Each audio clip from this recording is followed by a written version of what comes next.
Olá, meu nome é João Vitor Genaro e juntamente com os meus colegas Ana Luísa, Douglas, Lucas e Laine, através da orientação da nossa professora e doutora Ana Lívia Nunes de Oliveira, eu venho apresentar a vocês o nosso tema, que é as complicações da hipertensão arterial sistêmica não tratada. Então a gente vai fazer uma revisão bibliográfica sobre as principais consequências dessa doença. Na nossa introdução a gente achou importante trazer o que é o normal, da pressão arterial, para entender o que é o patológico. Então a pressão arterial é basicamente a força que o sangue exerce contra as paredes dos vasos sanguíneos, e que, de acordo com a diretriz brasileira de hipertensão, ela vai ser alterada quando essa força for superior a 130 por 80 milímetros de mercúrio.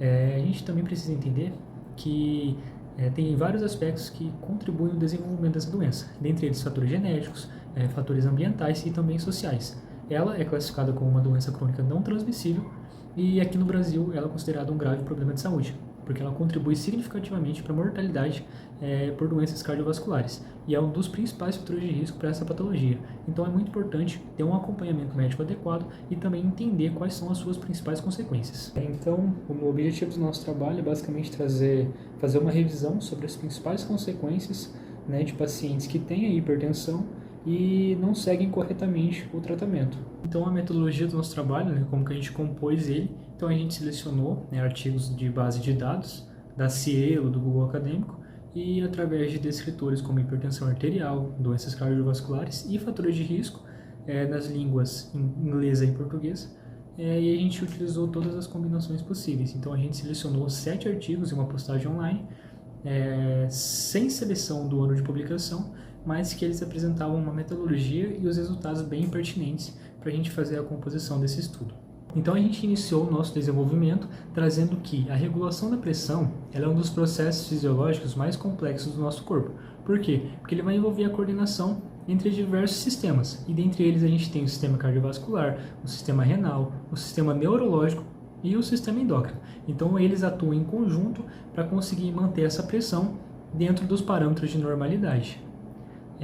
A pressão, ela tem um cálculo, a gente consegue calcular ela. Eu coloquei aí nos slides a fórmula, mas basicamente a pressão arterial ela é igual ao débito cardíaco, que é a quantidade de sangue que o coração consegue bombear, vezes a resistência vascular periférica. Também é importante ressaltar que pessoas que têm essa pressão elevada vai ter muita variação entre o débito cardíaco e a resistência vascular periférica total, com o objetivo de manter o controle dessa pressão. Lá no início eu citei alguns fatores que contribuem para o desenvolvimento dessa doença, mas também existem fatores de risco que vai favorecer ainda mais para isso. E dentre eles a gente tem a obesidade, o sedentarismo, o consumo excessivo de sal, o alcoolismo e o tabagismo. Então fica evidenciado que além da boa adesão ao tratamento pelo paciente, também é muito importante a gente manter hábitos de vida saudáveis. Então, apesar dela ser uma doença cardiovascular, ela também pode afetar outros sistemas, por exemplo, o sistema renal, e daí ela causa uma diminuição gradual e silenciosa de sua função. Com a função diminuída, pode resultar no aumento significativo do volume extracelular, sobrecarregando então o trabalho do coração. E, por consequência disso, pode trazer complicações cardiovasculares, como angina de peito, infarto agudo do miocárdio e insuficiência cardíaca congestiva. Além do sistema renal, outros órgãos também podem ser afetados por essa doença. Então, por exemplo, se a gente tiver uma lesão vascular de retina, em consequência do aumento de pressão, a gente tem a retinopatia hipertensiva, que pode levar à perda de visão. E também a gente é conhecido que o cérebro ele vai ser uma das áreas mais afetadas pela hipertensão arterial. Então a gente percebe um aumento significativo do risco de acidentes vasculares encefálicos, tanto isquêmico quanto hemorrágicos. E assim, de acordo com o jornal da USP, esses acidentes vasculares encefálicos, ele é uma das doenças que tem maior índice de morte no país.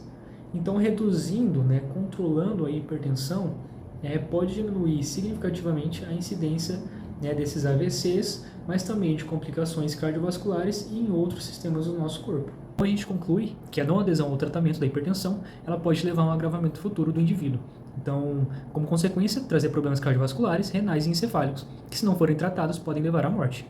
Então, reforça a importância de um acompanhamento adequado e também uma boa adesão ao tratamento por parte do paciente.